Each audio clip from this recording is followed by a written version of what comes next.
কিভাবে আধ্যাত্মিক সাধক হাফেজ সাইফুল্লাহ মনসুর তুলারাশির ব্যক্তি অথবা জিন জাদুতে পজেসড ব্যক্তি ও বিভিন্ন হালকা রাশির ব্যক্তির শরীরকে মিডিয়া বানিয়ে ইসমে আজম, আসমাউল হুসনা তথা কালামে পাকের বিভিন্ন আয়াতের সাহায্যে ফেরেশতাদের সাথে যোগাযোগ সম্পন্ন করে জিন জাদুতে আক্রান্ত ব্যক্তির চিকিৎসা প্রদান করে তাদের সুস্থ করে তোলেন। এ বিষয়ে তাকে প্রশ্নবিদ্ধ করা হয়। সাথে এটা কোরআন হাদিস সমর্থিত নাকি কোরআন হাদিস বিরোধী এ বিষয়ে প্রশ্নবিদ্ধ করলে আধ্যাত্মিক সাধক হাফেজ সাইফুল্লাহ মনসুরের বক্তব্য নিম্নরূপ। হযরত আসিফ বিন বারখিয়া রহমতুল্লাহি আলাইহি পবিত্র কোরআনের ১৯ পারায় সূরা নামলে যার ব্যাপারে উল্লেখ রয়েছে, যিনি সুলাইমান আলাইহিসসালামের উজির ছিলেন ও ইসমে আজমের শক্তিতে ইফরিত জিনের চেয়ে অধিক শক্তি প্রদর্শন করে চোখের পলকে বিলকিসের সিংহাসন ৫ মাসের দূরত্ব অতিক্রম করে সুলাইমান আলাইহিসসালামের সামনে এনে ফেলেছিলেন। তিনি অসীম জ্ঞানের অধিকারী ছিলেন। মহান আল্লাহ পাক নবী সুলাইমান আলাইহিসসালামকে সারা দুনিয়ায় কর্তৃত্ব বা শাসন ক্ষমতা দিয়েছেন। তিনি সকল মাখলুকাতের ভাষা জানতেন। হযরত সুলাইমান আলাইহিসসালামের প্রধান সভাসদগণের মাঝে একজন বিশেষ ব্যক্তিত্বের নাম ছিল আসিফ বিন বারখিয়া রহমতুল্লাহি আলাইহি, যিনি সিদ্দিক তবকার ওলি আল্লাহ ছিলেন। উনার দ্বারা যে কারামত মোবারক প্রকাশ পেয়েছে তা মহান আল্লাহ পাক পবিত্র কালামুল্লাহ শরীফে বর্ণনা করেছেন। মহান আল্লাহ পাক ইরশাদ করেন, আর তাদের মধ্যে যার কিতাবের ইলম ছিল তথা যিনি ওলি আল্লাহ ছিলেন, তিনি সিংহাসন আনার ব্যাপারে বললেন, আপনি চোখের পলক ফেলার পূর্বে আমি তা আপনাকে এনে দিব। পবিত্র সূরা নামল শরীফ, পবিত্র আয়াত শরীফ ৪০। হযরত সুলাইমান আলাইহিসসালাম তিনি ওনার দৃঢ়চিত্ত কথা শুনে খুবই খুশি হলেন। তিনি ওনাকে অনুমতি দিলেন। তিনি চোখের পলকে হযরত সুলাইমান আলাইহিসসালামের কাছে তা উপস্থিত করলেন। সুবহানাল্লাহ। হযরত সুলাইমান আলাইহিসসালাম তিনি যখন তার সামনে উপস্থিত বা রক্ষিত দেখলেন, তখন বললেন, ইহা আমার পালনকর্তা মহান রব আল্লাহ তাআলা ওনার বিশেষ অনুগ্রহ।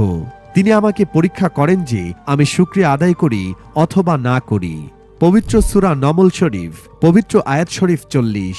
সুলতানুল আরিফিন, ইমামুল মুহাদ্দিসিন হযরত ইমাম জালালউদ্দিন সুয়ুতি রহমতুল্লাহি আলাইহি তিনি বলেন, হযরত আসিফ বিন বারখিয়া রহমতুল্লাহি আলাইহি তিনি হযরত সুলাইমান আলাইহিসসালামকে বললেন, আপনি আকাশপানে দৃষ্টি নিক্ষেপ করুন। তিনি আকাশের দিকে তাকালেন, অতঃপর দৃষ্টি ফিরালেন, আর সাথে সাথে ওনার সামনে সাবার রানী হযরত বিলকিস আলাইহিসসালাম ওনার রাজ সিংহাসন স্থাপিত দেখতে পেলেন। সুবহানাল্লাহ। তাফসিরে জালালাইন শরীফ। বাইতুল মাকদাস থেকে ইয়ামেনের সাবা শহরের দূরত্ব প্রায় ১০০০ মাইলেরও বেশি। এত দূর থেকে এত বড় সিংহাসন মুহূর্তের মধ্যে হাজির করা স্বাভাবিক নয়, তা অবশ্যই কারামত মোবারকের অন্তর্ভুক্ত। সুবহানাল্লাহ। হযরত আসিফ বিন বারখিয়া তিনি হযরত সুলাইমান আলাইহিসসালামের আদেশে ৪০০০ বছর পূর্বে আল্লাহ পাকের অসীম শক্তিধর ইসমে আজম সম্বলিত একটি কিতাব লিখেছিলেন, যে কিতাব মানুষের আত্মিক শক্তি এত বাড়িয়ে দেয় যে সেই মানুষ ফেরেশতাদের সাথেও যোগাযোগ করতে পারে। তাই এই কিতাবের নাম লিখেছিলেন তিনি আল আজনাজ। আপনারা গুগলে গিয়ে সার্চ করুন আসিফ বিন বারখিয়া লিখে, উইকিপিডিয়াতে তার ব্যাপারে পেয়ে যাবেন ইনশাআল্লাহ। তারপর সার্চ করবেন বুক রিটেন বাই আসিফ বিন বারখিয়া লিখে আল আজনাজ কিতাবের ব্যাপারেও জানতে পারবেন। এই কিতাবটি তিনি ৪০০০ বছর পূর্বে হিব্রু ভাষায় লিখেছিলেন। ১ নং পাড়ার ১৫ নং ছাপার আয়াত অনুসারে শয়তান মানুষকে সুলাইমান আলাইহিসসালামের অসীম অলৌকিক মুজিজাকে জাদু বলে উল্লেখ করে গোমরা বানিয়ে হারুত মারুত ফেরেশতার উপর অবতীর্ণ জাদুবিদ্যা শিক্ষা দিয়ে শিরকের পথে নিয়ে যেত। তখন শয়তান ৪টি কুফরি শিরকপূর্ণ জাদুবিদ্যার কিতাব লিখেন ও মানুষের মাঝে ছড়িয়ে দেন। তখন হযরত সুলাইমান আলাইহিসসালাম বাবেল শহর থেকে সেই জাদুবিদ্যার ৪টি কিতাব বাজেয়াপ্ত করে ও তা নিজের সিংহাসনের নিচে পুঁতে রাখেন। তখন তিনি তার উজির হযরত আসিফ বিন বারখিয়া রহমতুল্লাহি আলাইহিকে তার সকল ইলম দিয়ে একটি এমন কিতাব লিপিবদ্ধ করতে বলেন, যে কিতাব আল্লাহর অসীম শক্তিধর ইসমে আজম থাকবে ও তার মাধ্যমে মানুষ এমন আত্মিক শক্তি অর্জন করতে পারবে যা জিনদের থেকেও অনেক অনেক উপরে নিয়ে যাবে আশরাফুল মাখলুকাত মানব জাতিকে। এই কারণেই এই মহান কিতাবটির নাম রাখা হয়েছিল আল আজনাজ। এর মেইন কপি বর্তমানে ব্রিটিশ মিউজিয়াম ও ক্যামব্রিজ ইউনিভার্সিটির লাইব্রেরিতে বিদ্যমান রয়েছে। এই কিতাব ১১০০ শতকে আরবি ভাষায় সৌদি আরব ও মিশরে অনুবাদ করা হয়েছে। পরবর্তীতে কিছু বছর পূর্বে এই কিতাব আরবি থেকে ইংরেজি ভাষায় আল কায়রো মিশরে ইস্তার পাবলিকেশন কর্তৃক অনুবাদ করা হয়েছে। এই অনুবাদকৃত কিতাবটি দ্য গ্র্যান্ড কি অফ সলোমন দ্য কিং নামে নামকরণ করা হয়েছে। এই কিতাবে হযরত আসিফ বিন বারখিয়া রহমতুল্লাহি আলাইহি আল্লাহ পাকের অনেক অনেক ইসমে আজম ও সাধনা লিপিবদ্ধ করেছেন, যা দ্বারা ফেরেশতাদের সাথে যোগাযোগ স্থাপন সম্ভব। পৃথিবীর যে কোনো মুমিন ব্যক্তি আল্লাহ পাকের আমলের মাধ্যমে এটা আল্লাহর ইসমে আজমের বরকতে করতে পারবে। আপনারা চাইলে গুগলে সার্চ দিয়ে দেখতে পারেন ইনশাআল্লাহ। যে ব্যক্তির নামের প্রশংসা ও কর্মের গুণাগুণ স্বয়ং পবিত্র কালামুল্লাহ কোরআন পাকে বিদ্যমান, সেই ব্যক্তির লিখিত কিতাবে যদি ফেরেশতাদের সাথে যোগাযোগ স্থাপন করার অসংখ্য ইসমে আজম ও নাম উল্লেখ থাকে, তবে পৃথিবীর কোনো আলেম আছে কি যার পক্ষে সেই ব্যক্তির লিখিত কিতাবের বিরুদ্ধে প্রশ্ন তোলার ক্ষমতা বিদ্যমান? তা নিজেদেরকেই প্রশ্ন করুন। রইল ফেরেশতাদের সাথে যোগাযোগের বিষয়। হাফেজ সাইফুল্লাহ মানসুরের দাবি, এটা দুনিয়ার যে কোনো মুমিন ব্যক্তি পারবে, শুধু লাগবে ইলমুল আমালিয়াত, ইলমুল কামালিয়াত, ইলমুল হিকমা, ইলমুল আজায়েব, ইলমুল শিফা ও ইলমে মারিফাতের জ্ঞান, কালামে পাকের উপর আমল এবং আল্লাহর উপর অটুট ইয়াকিন। মনে রাখতে হবে, কারামত ও জাদু দুটি ভিন্ন জিনিস। আল্লাহ পাক মানবজাতিকে আশরাফুল মাখলুকাত হিসেবে পয়দা করেছেন। এই মানবজাতিকে আল্লাহ পাক ফেরেশতাদের মাধ্যমে সিজদা করিয়েছিলেন, এটা বুঝাতে যে মানুষের মহত্ব কত বেশি। আল্লাহ পাক পবিত্র হাদিসে কুদসিতে বলেন, আবু হুরায়রা রাদিয়াল্লাহু তাআলা আনহু কর্তৃক বর্ণিত, রাসূলুল্লাহ সাল্লাল্লাহু আলাইহি ওয়াসাল্লাম বলেছেন, নিশ্চয়ই আল্লাহ তাআলা বলেন, যে ব্যক্তি আমার কোনো বন্ধুর সাথে শত্রুতা করবে, তার বিরুদ্ধে আমার যুদ্ধের ঘোষণা রইল। আমার বান্দা যে সমস্ত জিনিস দ্বারা আমার নৈকট্য লাভ করে, তার মধ্যে আমার নিকট প্রিয়তম জিনিস হলো তা যা আমি তার উপর ফরজ করেছি, অর্থাৎ ফরজের দ্বারা আমার নৈকট্য লাভ করা আমার নিকটে বেশি পছন্দনীয়। আর আমার বান্দা নফল ইবাদতের মাধ্যমে আমার নৈকট্য লাভ করতে থাকে, পরিশেষে আমি তাকে ভালোবাসতে শুরু করি। অতঃপর যখন আমি তাকে ভালোবাসি, তখন আমি তার ওই কান হয়ে যাই যা দ্বারা সে শোনে, তার ওই চোখ হয়ে যাই যার দ্বারা সে দেখে, তার ওই হাত হয়ে যাই যার দ্বারা সে ধরে, এবং তার ওই পা হয়ে যাই যার দ্বারা সে চলে। আর সে যদি আমার কাছে কিছু চায়, তাহলে আমি তাকে দেই, এবং সে যদি আমার আশ্রয় চায়, তাহলে আমি অবশ্যই তাকে আশ্রয় দেই। সহিহ বুখারী হাদিস নাম্বার 6502। এটা সঠিক যে মানবজাতির নাফসিয়াত যখন আল্লাহিয়াত থেকে বেড়ে যায়, তখন মানবজাতির রুহের চোখ বন্ধ হয়ে যায়, যার ফলে সে গায়েবের বিষয়গুলো দেখতে পায় না। কিন্তু সাধনা ও রিয়াজতের মাধ্যমে গায়েবের বিষয় দেখার মতো শক্তি অর্জন করা যে কোনো মানুষের জন্য সাধনগম্য বিষয়, কিন্তু অসম্ভব নহে। তাই না বুঝে না শুনেও অনেক সময় আল্লাহ পাকের ইসমে আজমের অসীম কারামতকেও আমরা কালো জাদু বলে আখ্যায়িত করে অপবাদ দিয়ে নিজেরাই হাক্কুল ইবাদের মতো অত্যন্ত ভয়ঙ্কর পাপে নিমজ্জিত হয়ে যাই। আমরা এটা ভুলে যাই যেখানে বিসমিল্লাহ, আয়াতুল কুরসি, চারকুল, আল্লাহ পাকের কালামে পাকের 33টি আয়াত, আল্লাহ পাকের গুপ্ত ইসমে আজম ও 99টি আসমাউল হোসনা তেলাওয়াত করে ফেরেশতাদের আহ্বান করা হয়, সেখানে কোনো শয়তান, জিন অথবা কালো জাদু এক মুহূর্তের জন্য অবস্থান করতে পারে না। যদি এগুলো তেলাওয়াতের পর ফেরেশতাদের হওয়া উপস্থিতিকেও কেউ অস্বীকার করে, তবে সে নিঃসন্দেহে পবিত্র কুরআন ও আল্লাহর রাসূলের হাদিসের বিরোধিতা করল এবং কাফের হয়ে গেল। কারণ আমরা জানি, যেখানে এই বিশ্বের সবচেয়ে শক্তিশালী আল্লাহর পবিত্র কালাম ও ইসেমের তেলাওয়াত করা হয়, সেখানে ত্রিসীমানায়ও শয়তান অথবা জিন জাতির প্রবেশ অসম্ভব। এটাকে অস্বীকার করা মানে আল্লাহ পাকের ইসমে আজম, আসমাউল হোসনা, পবিত্র কালামের অসীম অলৌকিক শক্তিকে অস্বীকার করা। আপনি কোনো বিষয় সম্পর্কে নাই জানতে পারেন, তবে সেই বিষয় সম্পর্কে জানার প্রচেষ্টা করুন। কিন্তু না জেনে না বুঝে ইসলাম বহির্ভূত কালো জাদু, ভণ্ডামি বলে কাউকে আখ্যায়িত করার মতো জঘন্য অপরাধ আপনাকে করার অধিকার কেউ দেয়নি। ফেরেশতাদের সাথে যোগাযোগ স্থাপন পৃথিবীর যে কোনো মুমিন ব্যক্তির জন্য অত্যন্ত সহজ একটি কাজ, যদি সে ইলম অর্জন করে এবং অটুট ইয়াকিনের সাথে একজন ইবাদতকারী আবেদ হয়। এর উপর হযরত সুলাইমান আলাইহিস সালামের উজির হযরত আসিফ বিন বারখিয়া রাহিমাহুল্লাহের লিখিত 4000 বছর পুরাতন কিতাব আল আজনাস নামক বই এখনো ব্রিটিশ মিউজিয়ামে ও ক্যামব্রিজ ইউনিভার্সিটিতে বিদ্যমান, যাতে উল্লেখ রয়েছে আল্লাহ পাকের নাম ও আয়াতসমূহ দ্বারা ফেরেশতা হাজিরের হাজারো উপায়। এই আসিফ বিন বারখিয়ার চোখের পলকে বিলকিসের সিংহাসন এনে উপস্থিত করেছিলেন ইসমে আজমের শক্তি দ্বারা, যা সূরা নামলে উল্লেখ রয়েছে। কিন্তু কোনো সাধারণ ব্যক্তি চাইলেই এই কিতাব থেকে ইসমে আজম তেলাওয়াত করে ফেরেশতা হাজির করতে পারবেন না, কারণ হযরত আসিফ বিন বারখিয়া রহমতুল্লাহি আলাইহি এই কিতাবের সব সাধনার নিয়ম গুপ্ত রেখেছেন, যেসব নিয়ম কেবল আল্লাহ পাক যাকে ইচ্ছা তাকেই দান করেন। অর্থাৎ একজন মুমিন ব্যক্তি যখন ইবাদত করতে করতে নিজেকে সেই জায়গায় নিয়ে যাবে, তখন আল্লাহ পাক নিজেই তাকে সেই জ্ঞান প্রদান করবেন ইনশাআল্লাহ, যে জ্ঞান তিনি যুগে যুগে তার আব্দুহু বান্দাদের প্রদান করেছেন। হাফেজ সাইফুল্লাহ মানসুরের বক্তব্য, তিনি বলেন, মানবজাতি আশরাফুল মাখলুকাত, যা সকল সৃষ্টির সেরা জীব। আল্লাহ সবকিছুকে মানবজাতির অধীন করে দিয়েছেন। দরকার হচ্ছে শুধু নিজের আত্মদর্শন করা, কারণ মান আরাফা নফসাহু ফাকদা আরাফা রব্বাহু, অর্থাৎ যে নিজেকে চিনল তথা আত্মদর্শন করল সে তার রবকে চিনল। মানুষ ও ফেরেশতার সাক্ষাতের কয়েকটি ঘটনা। পবিত্র কোরআন ও হাদিসের বর্ণনায় নবী রাসূল নন এমন মানুষ ও ফেরেশতার সাক্ষাতের যেসব ঘটনা পাওয়া যায় তার কয়েকটি হল: ১. মারিয়াম আলাইহিসসালাম। ঈসা আলাইহিসসালামের মা মারিয়াম আলাইহিসসালাম পুরুষ রূপে একজন ফেরেশতার সাক্ষাৎ পান, যিনি তাকে সন্তান লাভের সুসংবাদ দেন। ইরশাদ হয়েছে, আমি তার কাছে আমার রূহকে অর্থাৎ জিবরাইলকে প্রেরণ করলাম, সে তার কাছে পূর্ণ মানবাকৃতিতে আত্মপ্রকাশ করল। মারিয়াম বলল, যদি তুমি আল্লাহকে ভয় করো তবে আমি তোমার কাছ থেকে দয়াময়ের কাছে আশ্রয় চাইছি। সূরা মারিয়াম আয়াত 17 থেকে 18। ২. সারা আলাইহিসসালাম। ইব্রাহিম আলাইহিসসালামের স্ত্রী সারা আলাইহিসসালামও ফেরেশতার সাক্ষাৎ পেয়েছিলেন। কোরআনে সেই ঘটনার দিকে ইঙ্গিত করে বলা হয়েছে, তার স্ত্রী দাঁড়িয়েছিল, সে হেসে ফেলল।